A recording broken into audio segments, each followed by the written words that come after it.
पाकिस्तानी पत्रकार शाहीन सहबाई का बयान आया है। वो कह रहे हैं फौज ने आईएसआई को कैबिनेट में घुसाया, आर्मी चीफ बनेंगे उपराष्ट्रपति।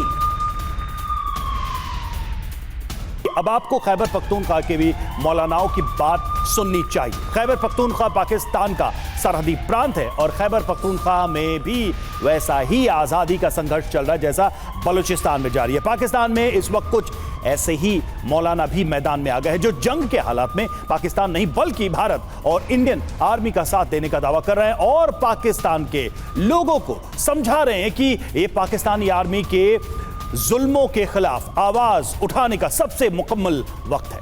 बलूचिस्तान और खैबर पख्तूनख्वा के मुद्दे क्या हैं, आइए अब आपको यह भी बता देते हैं, क्योंकि ये दो राज्य पाकिस्तानी हुकूमत के खिलाफ सरेआम बगावत पर आमादा है। फिर टुकड़े टुकड़े होगा पाकिस्तान, इसके आसार प्रबल हैं। बलूचिस्तान और खैबर पख्तूनख्वा में चल क्या रहा है ये देखिए। बलूचिस्तान में पाकिस्तान सेना बिल्कुल बेबस है, प्रशासन का कोई कंट्रोल नहीं है, आजादी का आंदोलन लगातार जारी है।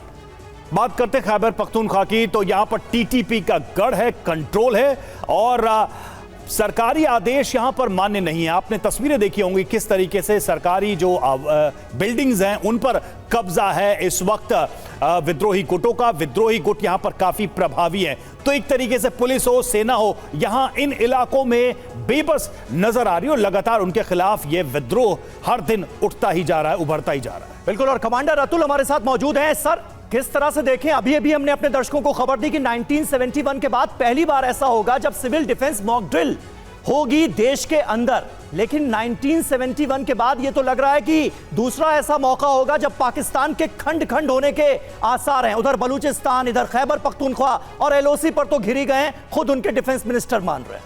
देखिए, जहाँ तक आप बता रहे हैं, जैसी कि आप रिपोर्टिंग कर रहे हैं, पाकिस्तान से भी जो आवाज़ें उठ रही हैं वो क्लियर है कि पाकिस्तान के पास दो चीज़ें बहुत ज़रूरी होती हैं किसी भी जंग में। एक है पैशन, और जो जनता का पैशन चाहिए, जिसमें जनता आपके साथ होनी चाहिए ताकि आपकी कॉम्प्रिहेंसिव नेशनल पावर है वो जो बढ़ती है। और दूसरी चीज़ है रीज़न, पॉलिटिकल रीज़न होना चाहिए किसी भी वॉर को लड़ने के लिए। पाकिस्तान के पास ना तो अब पैशन है ना पॉलिटिकल रीज़न है कोई वॉर लड़ने के लिए, तो वो एक बहुत वीक मिलिट्री है इस वक्त, जो कि एक बहुत ही प्रभावशाली मिलिट्री के सामने खड़ी है जो कि भारत की मिलिट्री है और इसलिए उसकी हार निश्चित है। और दूसरी तरफ आप देख रहे हैं उसमें बहुत बलूचिस्तान का जो डिस्कंटेंट है वो भारत के फेवर में जाता है उस तरीके से। और ये मेरे को लगता है कि अगर ये जंग हुई तो ये विभाजन पाकिस्तान का मेरे को लगता है, और वही हमारा पॉलिटिकल ऑब्जेक्टिव होना चाहिए कि बलूचिस्तान जहाँ तक है उसको अगर अलग थलग हो जाए वहाँ से तो ये हमारे लिए फ़ायदा भी होगा, बलूचियों के लिए भी फ़ायदा होगा। और पाकिस्तान की जो मिलिट्री है जो बलूचिस्तान के जवानों पे काफ़ी हद तक डिपेंडेंट है, वो भी उसको भी बहुत कमज़ोर होगी। वही एक तरीका है पाकिस्तानी एलीट को कमज़ोर करने का। हमको पाकिस्तानी आवाम से इंडिया को इतना वो नहीं है जितना कि उसके एलीट से है, जो उसका मिलिट्री एलीट है। और उसको मिलिट्री एलीट को अगर कमज़ोर करना है तो उसकी पाकिस्तानी आर्मी को बीच में से कमज़ोर होना है। और उसके लिए अगर बलूच यानी हर वो सेक्शन जो पाकिस्तान को लीड करता है और लीड करके यहां तक पहुंचा दिया है।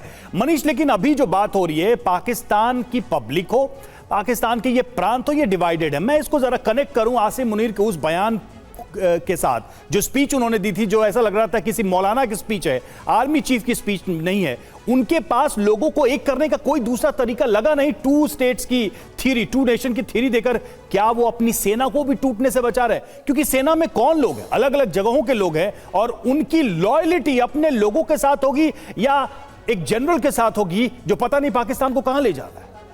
बिल्कुल सही बात है। देखिए, पाकिस्तान के आर्मी चीफ एक कट्टरवादी विचारधारा के हैं और उन्होंने इस्लाम के नाम पर पाकिस्तान को एकजुट करने की कोशिश की, और इसीलिए उन्होंने ये दुहाई भी दी कि मत भूलिए कि पाकिस्तान का जन्म क्यों हुआ था।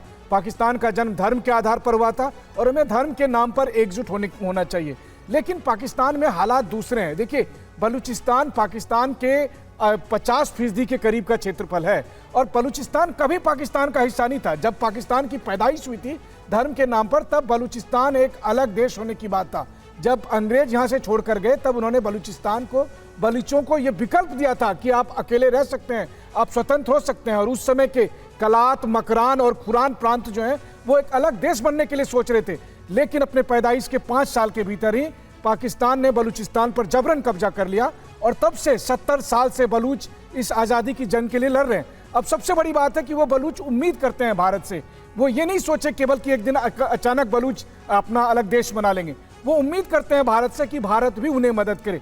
बहुत से बलूच नेता जो भारत में आकर अपना इलाज कराते हैं या मैं लगातार उनसे बात करता हूं, तो वो कहते हैं कि अगर इस वक्त बलूचों को भारत ठीक उसी तरह से मदद करे जैसे भारत जब आज़ादी की लड़ाई लड़ रहा था और दुनिया के कई कई मुल्कों से समर्थन ले रहा था, अगर भारत का सक्रिय समर्थन मिला तो बलूचों का आज़ाद होने का सपना पूरा हो सकता है। और मुझे लगता है कि वहीं पर आसिम मुनीर की पूरी थ्योरी धरी की धरी रह जाएगी कि आप इस्लाम के नाम पर एकजुट होना चाहते हैं, लेकिन सारे मुसलमान आपके साथ नहीं हैं, बल्कि पाकिस्तान की आवाम भी आर्मी चीफ के साथ इसलिए नहीं है क्योंकि उन्हें पता है कि भारत से जंग वो अपने फायदे के लिए कर रहे हैं, पाकिस्तान के आवाम के लिए नहीं कर रहे। बिल्कुल, और पूरी दुनिया ये जानती है कि आज की तारीख में इस्लामिक रिपब्लिक के नाम पर एक बदनुमा धब्बा है पाकिस्तान, जिसे आजकल आतंकिस्तान के नाम से जाना जाता है। और यही वजह है कि इस हकीकत को जानते हुए, भांपते हुए आज पाकिस्तान की जो आवाम है, पाकिस्तान के जो मुसलमान हैं, वो भी अपनी सरकार के साथ खड़े नजर नहीं आ रहे हैं।